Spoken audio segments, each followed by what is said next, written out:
What's up, everyone? I am the Kaiju no Kami, and today I'm going to be taking a look at my favorite movies of 2021.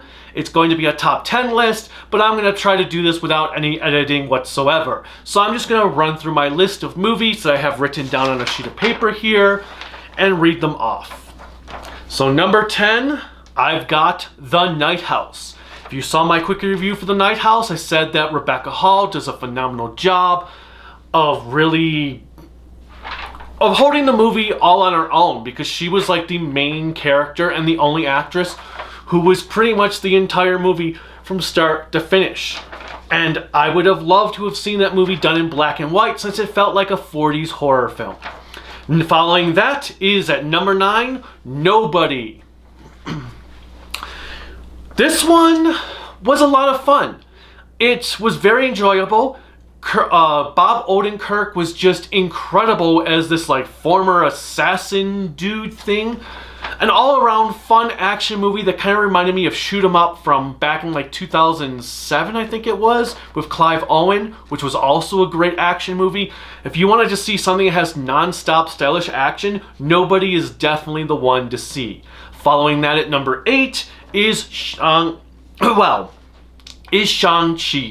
It's a Marvel movie. You know it's a Marvel movie.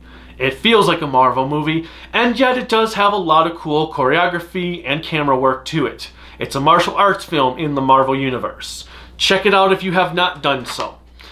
Number 7, most people will probably be amazed at this, but I loved Cruella. The movie, I went in with no expectations for it, and I ended up loving it. I thought all of the clothing in that movie was spectacular. I loved Emma Stone's performance as Cruella de Vil. I thought it was a really good origin story that didn't make you sympathize with her, because she even says, I am not a good person. And she goes out of her way to show she is not a good person. I loved it. But then again, does that mean I did sympathize with her because I totally agree with what she was doing? But I am kind of a messed up individual who always roots for the villains. So she didn't really do anything that was redeemable. And that is something that should have been in Maleficent. Maleficent is supposed to be evil, not some, oh, I actually felt bad for what I did. Whatever. Number 6, which took me by surprise as well, because I did not expect to like the Suicide Squad as much as I did. Yes, it kind of was just like Guardians of the Galaxy set in the DC universe, but I feel like we needed a movie like that in the DC cinematic universe or DC expanded universe, whatever it was. It felt like a comic book movie, something that these DC movies have severely been lacking, and something that none of the DC movies prior have really done much of, except Birds of Prey and Shazam. Aquaman, I originally thought, well, that was pretty good, but the more I've thought about it over time, not as much. And obviously, because Amber Heard, fuck that little bag. Oops. But yeah, I like the Suicide Squad a lot. And if you're a kaiju fan and you haven't seen it, definitely watch it. Number 5 is No Time to Die. I went in with this James Bond movie like, yeah, I don't know, it's been delayed so much. Spectre was not all that great. Let's see how it goes. And No Time to Die was absolutely phenomenal. I already said that. I said phenomenal earlier. I can't do that again. I really loved it. Craig gave an explosive bang-out performance. He went out with a bang in this one, and we introduced new characters that I would love to see their stories continue with Nomi and Paloma, because they were just as awesome. I truly hope that this is not the last time we see Nomi and Paloma. And I truly hope that the next time they reboot Bond, they do it in a period, as a period piece in the 50s and 60s that's kept with the time period of the books, and do exact adaptations of Fleming's books, and maybe have the Nomi and Paloma spin-off series set in the Daniel Craig universe. There's no reason they can't do 2 different James Bond universes at one time. Or, you know what? Amazon Prime owns MGM. Make it an Amazon Prime TV series of having James Bond be an Amazon Prime series for this period piece Ian Fleming adaptations. You can do, there's 12 books, 2 to 3 episodes per book. There you go. You've got like 3 seasons worth of content, single episodes for the short stories. You're welcome, Amazon Prime. Make it happen. Number 4. I watched the original earlier this year. Absolutely loved it. Just saw the remake and loved that as well. And that is Nightmare Alley. Someone was like, oh, it sounds like some cheap indie horror movie. No, it's not a horror movie at all. It's a film noir, which it's a crime drama, essentially.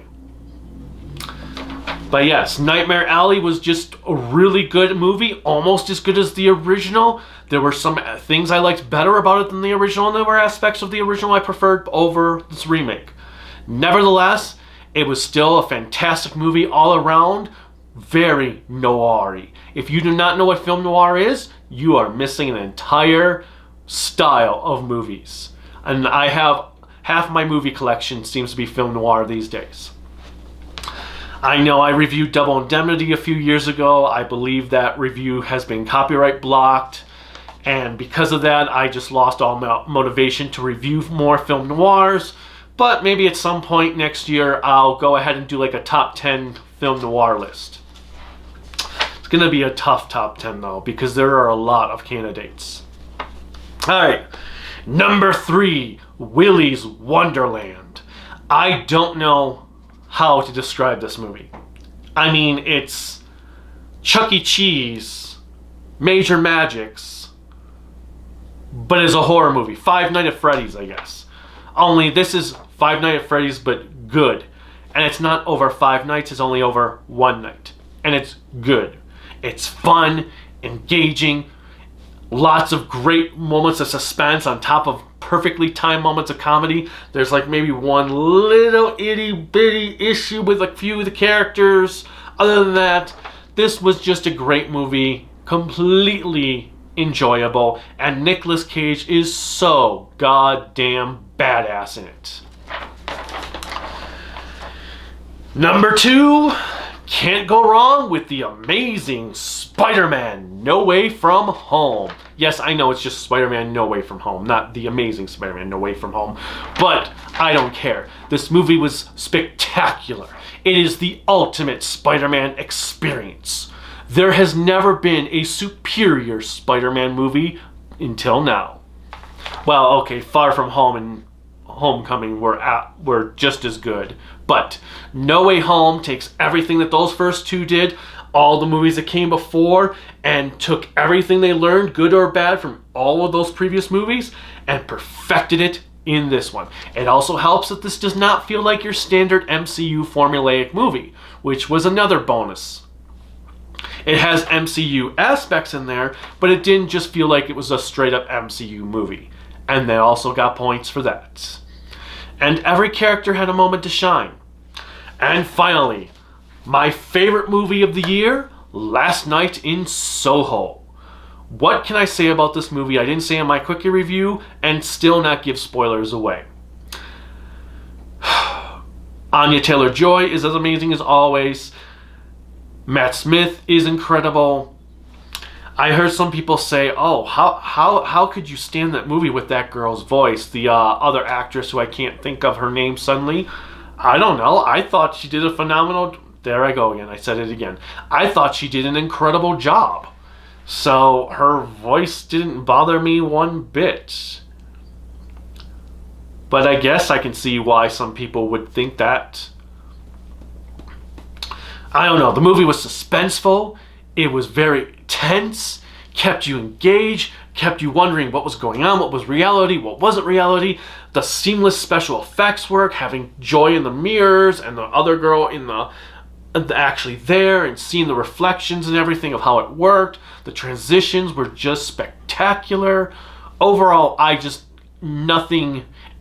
much as I love No Way Home, Willy's Wonderland, and Nightmare Alley, I don't feel like anything elevated my enjoyment more than Last Night in Soho.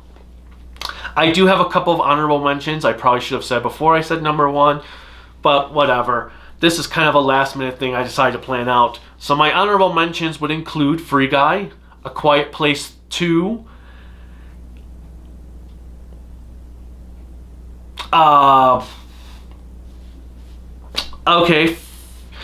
Fear Street.